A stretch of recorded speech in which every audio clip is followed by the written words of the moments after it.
Hey, welcome back to Real Talk. Thanks for hanging out with us. And thank you again for putting us over 1,000 subscribers on YouTube. We were so excited about that. And Joe promised you a gift, so we gave him a gift. Bloopers. Bloopers. What says I love you more than bloopers? So if you didn't check it out, it's a good few minutes that'll cheer you up this week. Check out our blooper video. Yep, and just know that we're constantly creating more. There just are for more you. coming. So just wait and watch.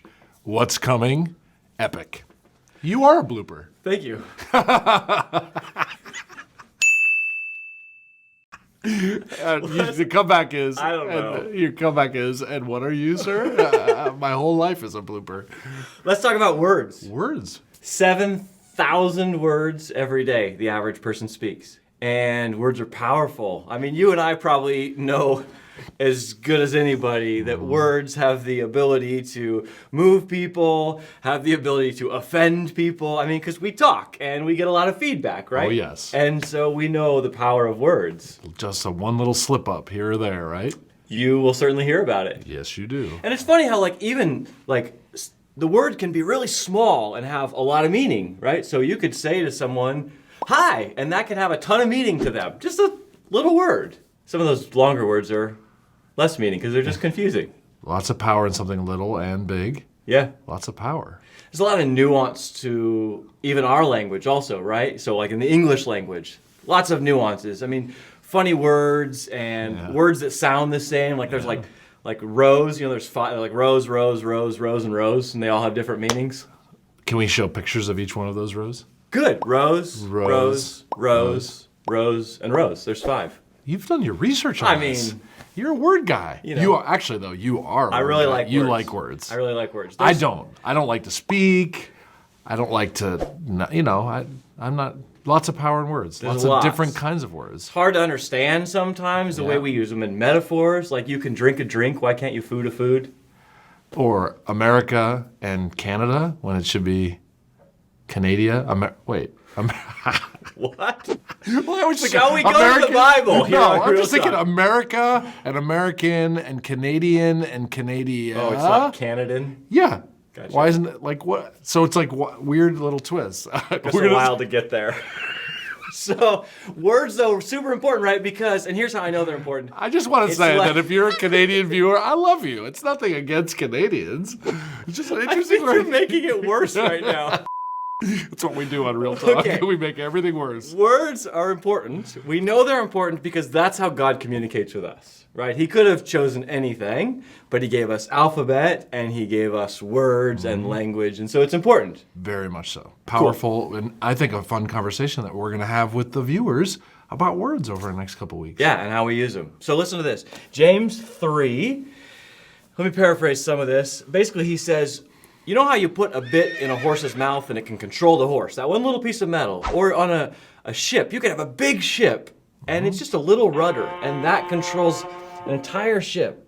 He says, likewise, the tongue, it's a small part of the body, but it has this great impact on things. He says, consider what a great forest is set on fire by a small spark. The tongue is also like fire.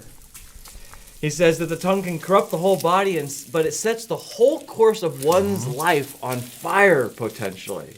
And you think about words and, again, the power and how they can ignite something. Like the first thing that comes to my mind when I hear that's like online comments, some of the things people make. Say to each other. Like, whoa, yeah, they're just words, but oh man. Throw gas on fire. Yeah. But how about the power of like the word I love you? To, like the first time you speak that to the woman, like for me, this is the first time I said I love you to Karine.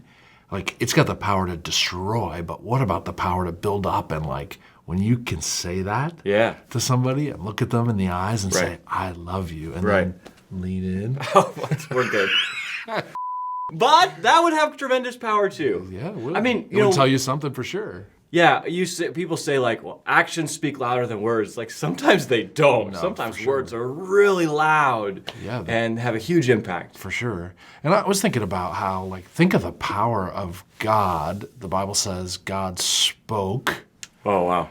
And things came to be. Yeah. And the opening lines of the Bible, like you see this repetitive nature of Moses writing, and God spoke it and said this was good. Oh, and yeah, amazing. Speaks things into being. And then to think that we're created in God's image and we're made to be like him, what does that say about the power of our words? Yeah. That in the image of God, we were created male and female, and what he has entrusted to us with words. Like, we don't really back up and think about the power of words to create or to innovate or to bless or to just make things happen. Yeah. Where that's what God does. Yeah. He just speaks and things happen. Wow. And he's like, I made you guys just like me. You're like me in every way. Mm-hmm. We share this, we share these communicable attributes with God that we're supposed to be able to do the same things. Yeah. Create with language. Give life. Yeah. I mean, isn't that what music is, and poetry, Yeah, right. and story, all these incredible words that bring life. So then it's that important. So how should we handle words? Like, what? I mean, maybe it comes down to this core sort of question is like, why did God give us mouths and speech? Like, what's the purpose of it, And again, I think because we're created in his image, communication is a huge part of being made in the image of God, that we're created to interact. We're not solo. Yeah. We're not just individual people. We're created to interact, and that interaction through words is a part of the Imago Dei, being created in the image of God, that we're supposed to interrelate to one another and connect to one another, and words give this ability to create or communicate and connect with people, that if you can't speak, how would that stop connection? I mean, limit. And so you do struggle with people that have hearing impairments or speech problems. These things limit the ability of interaction and connectivity that God designed and wired for us to experience. Yeah, well, and if everything is ultimately for God's glory, then even our speech, even the words that we use, right? Whether it's, again, relational and connecting with people or giving him glory and praise, like it's all for his glory, even our ability to speak. That's cool. So Jesus says that what comes out of our mouth is a reflection of what's in our heart, right? Because a lot of the religious people at the time, they're really concerned about what you put into your mouth, what you consume, right? He goes, no, stop it with all that. It's what I'm worried about is what's coming out of your mouth, because that tells me what's going on in your heart. And so words are not just merely these superficial things, but they're reflective of what's true in us. So if we were going to measure what words we say in a given day and use that as a sort of litmus test of what's going on inside our hearts. Yeah, the quality of the words, the quantity of the words, the intensity of the words, all of that. What does that say about what's going on in us? If we did that with God, just think of the person of Christ walking on earth and what he did. And if we were going to measure what was going on in his words, connecting that to his heart, man, how cool is that to think what's going on inside Jesus' heart is all this grace and all this truth, is evidenced by the words he spoke to people. Pretty fun. So would you say that in your experience, in your journey, that words have been a problem? Words have been a stumbling point for you? Yeah, I think for my whole life I've struggled with having self-control over my words. I mean, and as someone who communicates, part of the greatness of being someone who talks is there's this shadow side to talking, where words have gotten me into so much trouble and have caused so much heartache for myself and for others because I haven't measured my words well, or because I've just said too much when I should have just shut up. And so, I think for my whole life, I remember report cards. I could bring them in and show you, where it's like, Joe talks way too much as a little kid just coming out. So, it's been a lifelong struggle. Yeah, me too. You? It's been a constant, I'm so surprised. For me, it's regretting things that I've said. Like, why did you say, you're so stupid. Why did you say that? And for me, it's constantly been talking to God and going, okay, show me how to use my words the right, appropriate way, and to be gentle with them, and just confessing and starting over and going, okay, help me, God. I mean, I look at like Psalm 141 has helped me a lot, where David prays, set a guard over my mouth, Lord.